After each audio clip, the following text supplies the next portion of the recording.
This is the Project Management Podcast. We bring project management topics to beginners and experts. Find us on the web at www.thepmpodcast.com or send your emails to pmpodcast@gmail.com. Hello and welcome to this premium episode number 121. I am Cornelius Fichtner. This is the Project Management Podcast for the 21st of June 2009. Nice to have you with us. This episode of the podcast is a premium episode, and normally our premium episodes are recorded especially for the paying subscribers of the Premium Project Management Podcast. So my big thanks go to all of you who are supporting the Project Management Podcast financially. Occasionally, we will produce a premium episode that we then make available to everybody, so that all listeners can hear what the premium version is all about. Well, I talk much less, there is no advertising at the beginning, and we get to the point right away. So this is one of these free episodes for everybody, and I encourage you to subscribe to the premium version and support our efforts financially. But now, let's get straight to the point. In our last episode, we spoke to Bas de Bar about social media. Today, we continue this discussion with Elizabeth Harrin, who is the author of Project Management in the Real World. Elizabeth is also quite knowledgeable in regards to Project Management 2.0, so you'll hear us discuss both Project Management 2.0 as well as Project Management in relation to social media.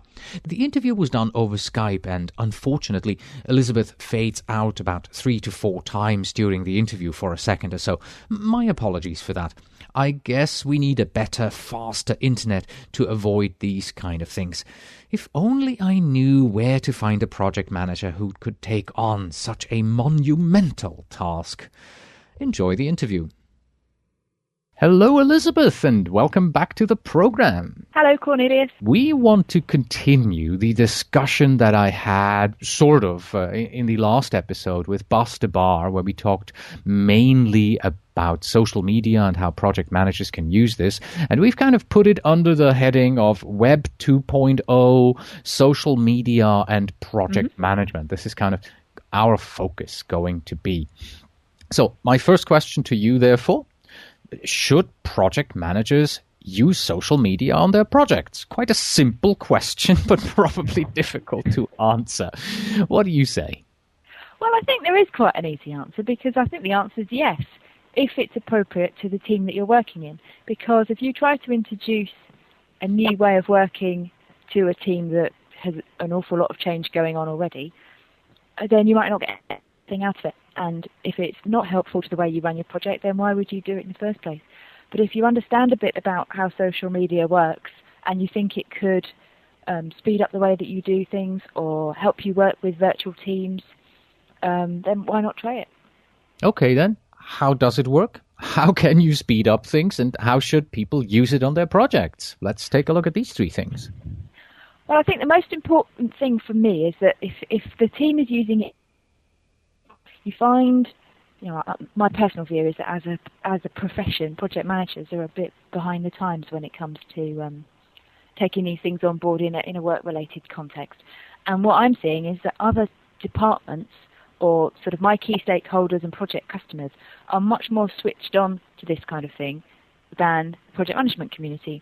So if the people that you're working with are already using social media tools, then it's easier for you to switch into that way, because we all know it's so difficult to get people to do what you want or at the time that you want them to do it, and to tell you that they've done it so that you can update all of your plans and documents. So if they already have a way of communicating with each other through Facebook or Twitter or whatever, why not take that on board and allow them to use that way that is already natural to them to be able to involve you in the project? So rather than give them something to do like send you a weekly document to date, if they're already used to using something like Twitter, then they can send you their status updates that way. And it's something that would be quite easy to adopt, but it's the project manager who has to change rather than the team. So rather than us enforcing our ways of doing things, we want to make it easy for our teams to do what we need them to do in the easiest way for them possible. This has just raised another question in my mind here. On Twitter, you only have 140 characters, so that means you really have to, keep status updates short. But what I'm really more worried about at this time is confidentiality. What about using Twitter to send confidential status reports? I mean, the whole world can see it. Well, that's not really the case, is it, if you protected your updates? So you could have I see. Team Twitter account that was protected, and that other people would then have to give you permission to see their Absolutely. I didn't think of that. Yes, of course, you can protect your Twitter updates. There is always a risk. There's always the risk with putting stuff out there on the internet that however protected we think our data is, I'm sure somebody has the skills to hack it. So it might be easier to tweet something like task 356 completed rather than here are all our confidential financial data. But you'd find it difficult to get more than that in 140 characters anyway. Right.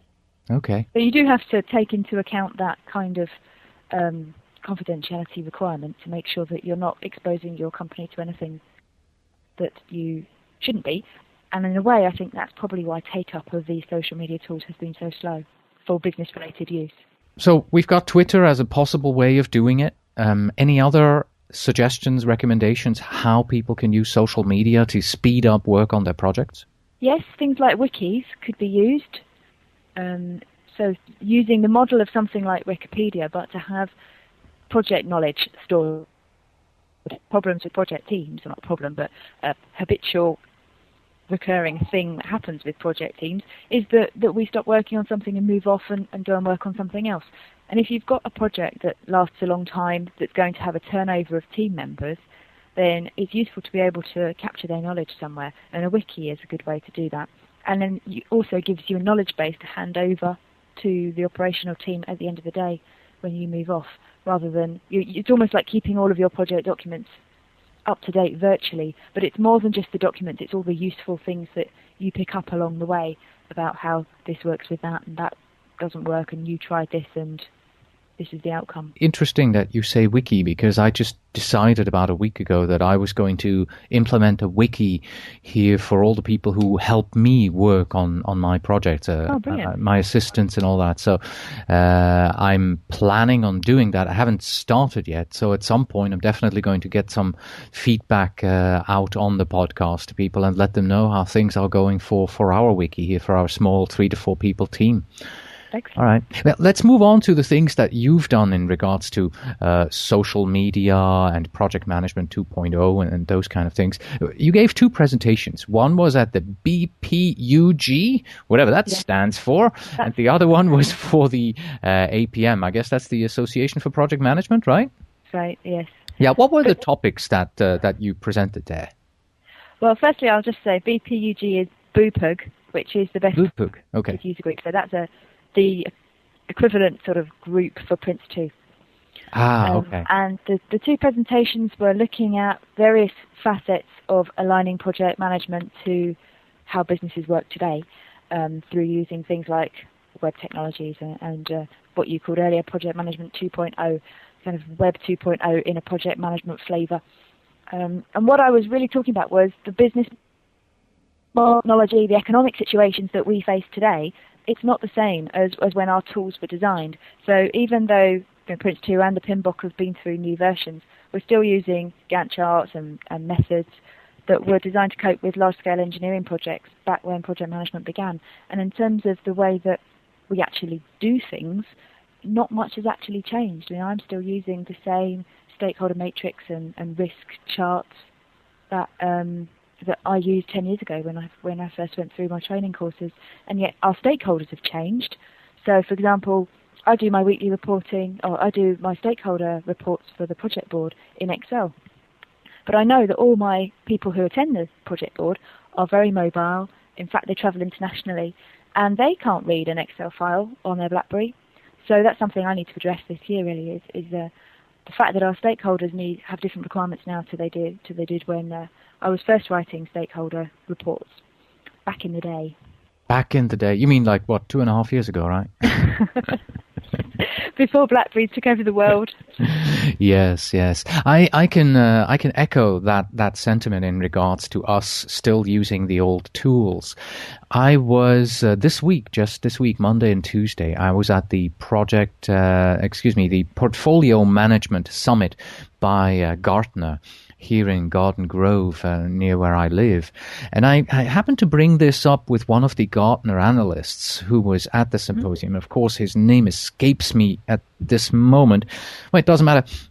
And I specifically asked him, have you seen any project management software out there, portfolio management software out there that is in fact using these new type of Web 2.0 approaches or even social media? And we focused on the social media.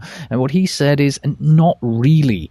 He acknowledges that there are a few new kids on the block, a few leaders or visionaries rather in this area, new tools that are coming up, but only one of them, he said, really does something that uses social media that integrates Facebook into the tool, so you can export information from the tool directly over to Facebook.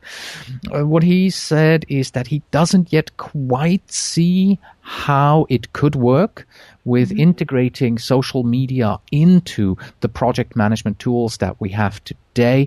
The one example he gave me is that if you have, say, a construction business, and you send your project teams out there, maybe to do a report on how construction is going, that these people could take pictures on their, web-enabled mobile phones, which would then automatically be uploaded into the software, which would publish it on Facebook. Again, somehow this would, of course, have to be ensured that access and confidentiality is secured, but it would automatically push it out onto Facebook, and then everybody on the project team worldwide would have access to the information, to the images, to the comments that these people have created right there on the development site, right?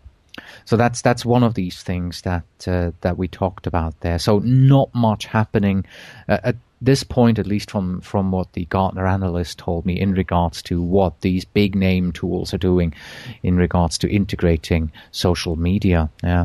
What was the feedback that you got for those two presentations that you gave? Well, someone came over to me after the BluePug event and said that they weren't doing any of it and they needed to. And I said, well, yes, because they were, no offence to any of your listeners, but they were nearing retirement, grey-haired gentlemen, and for the new recruits who are coming into the industry now, who are starting to work in projects and on project teams, people who are joining companies out of university have never known a world without Facebook. So for them to come into an organisation that doesn't really even understand what a blog is, they're missing a trick by not being able to use the skills that those people bring, because they find that way of communication is normal. And if you're forcing people to communicate through a weekly conference call, when really they are communicating perfectly well without you facilitating that conference call through other means like texting each other on their mobile phones or whatever, then what you're doing is creating barriers rather than making it easier for them to communicate on the project things that they're doing. So it's something that I like to think I stood there and I opened people's eyes to the world of, although I'm sure that it was the very last presentation of the day and maybe people were just enthusiastic about the fact that they could soon go home. When you talked about using these social media items to communicate with each other, especially texting, that reminded me of a project where we were at a customer's and we had this war room and everybody was in this war room. So there was us, we were building the website. There was another organization that was setting up some back-end integration, and the customer. So everybody was in the room. Everyone was hacking away on their laptops.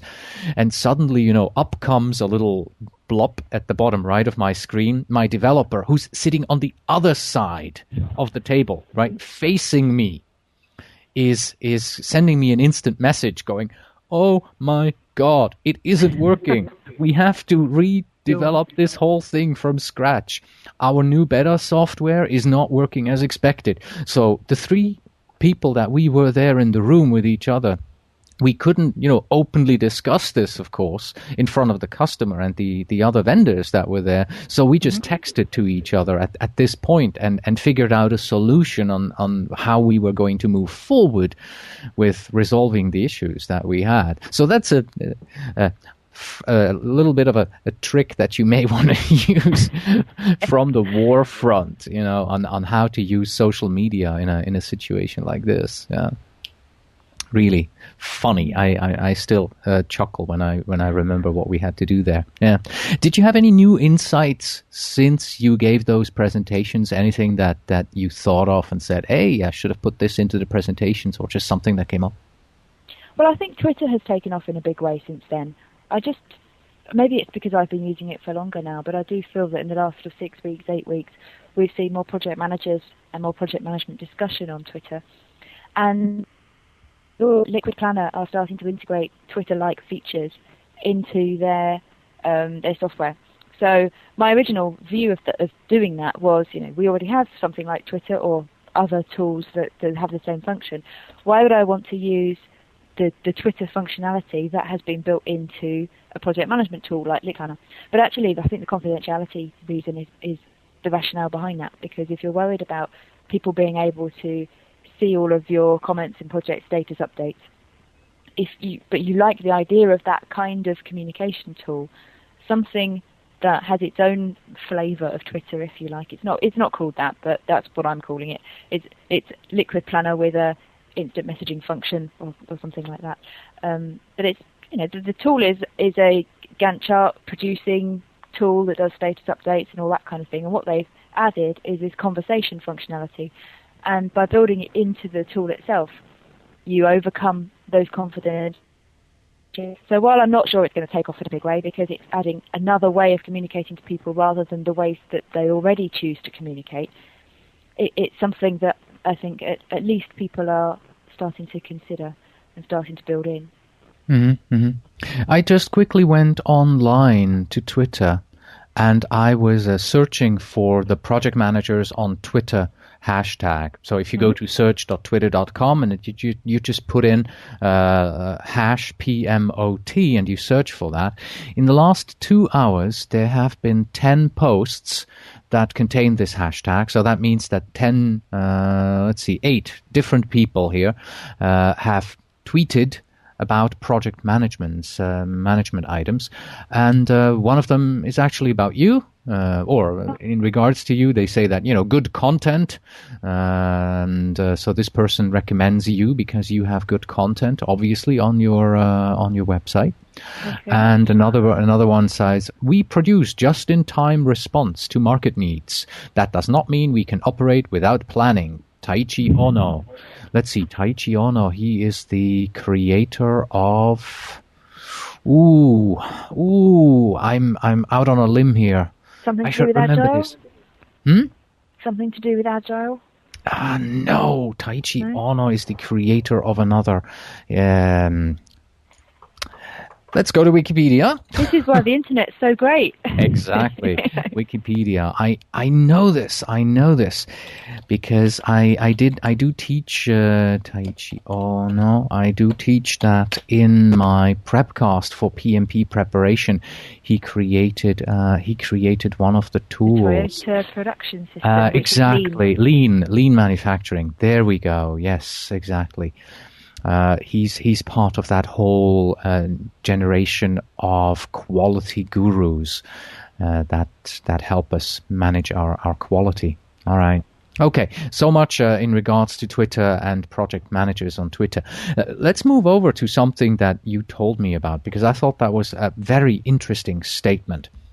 And by the way, just to take it ahead, the Gartner analyst that I talked to, he agrees with you. So let's talk about what you said. You told me that you feel strongly about how we project managers need to change our working practices to keep up with our current trends, with the current trends that are out there. So what trends are you referring to here? Well, I think it's to do with the way that business works now. So, for example, when I first started out, I would physically print out a document and then walk it round to all the different stakeholders and make them physically sign it. And if I tried to do that now, people would laugh at me because email has become so endemic that people sign off documents by email, and that's perfectly acceptable. Whereas email sign-off was, we felt, didn't really count for anything when I first did my first project management course. And so if someone signed it off by email, I'd still even print out the email and write, this person emailed it on this day, and staple it to my final version of the document. I don't do that anymore. I don't really have paper anymore. And that's the way that the way of working, I mean, not specifically as project management, but ways of working have moved on. So that was one of the trends that I think we've seen, and now it's moving into the next phase. Online cloud computing tools is something else, so that's another technical-driven trend, and more companies are having the option of using online project management tools, whereas, again, previously there weren't that many tools that you could choose from, and they were all quite expensive. So you had the choice of Microsoft Project or Niku or something like that, but they were big initiatives to try and install, whereas now you can do a free trial of Office or something like that, free trial for 30 days, and if you like it, you don't even have to download the software yourself. You can just pay however many dollars a month, which is great for small companies, or great for companies that don't have big IT departments to be able to support software installations. And with offshoring, the way businesses work now is much more stuff is offshored or outsourced, and so that gives you more flexibility as well.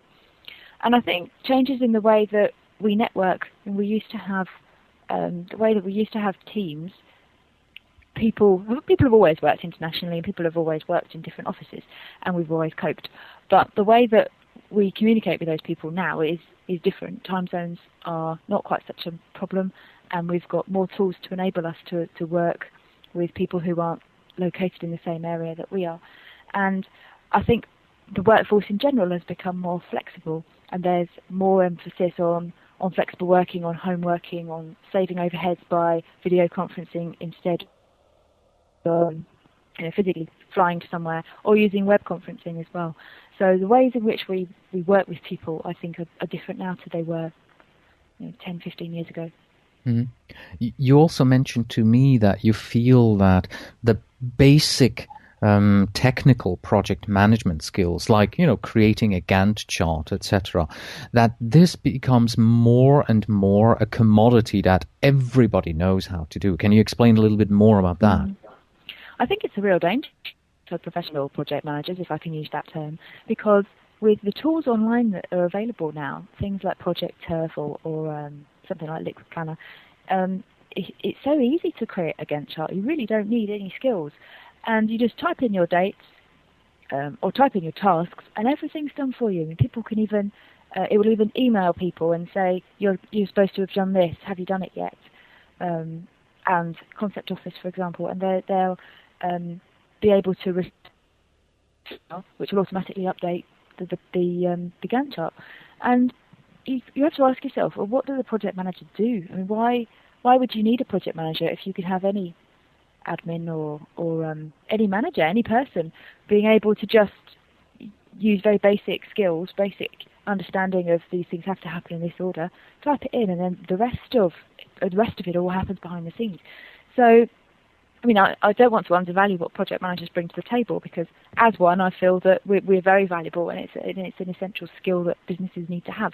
But I do think that if we don't understand what is happening with the technology, when we come to work with smaller companies in the role of consultants, and they do their work and they do those projects that way, when they call in a project manager for something that they can't handle in-house, but they have a method and a way of working which is very sort of basic, here is a Gantt chart, this works well for small companies, you can't invest much money, they'll start to ask, well, why do we need bigger project manager? Why can't we just carry on doing things in the way that we've done before? And I think that there's a risk there that suddenly everybody's a project manager, and I think that's a great thing. I think they should teach project management in schools, but I don't want everybody to be a project manager, but a very bad project manager. I'd rather that we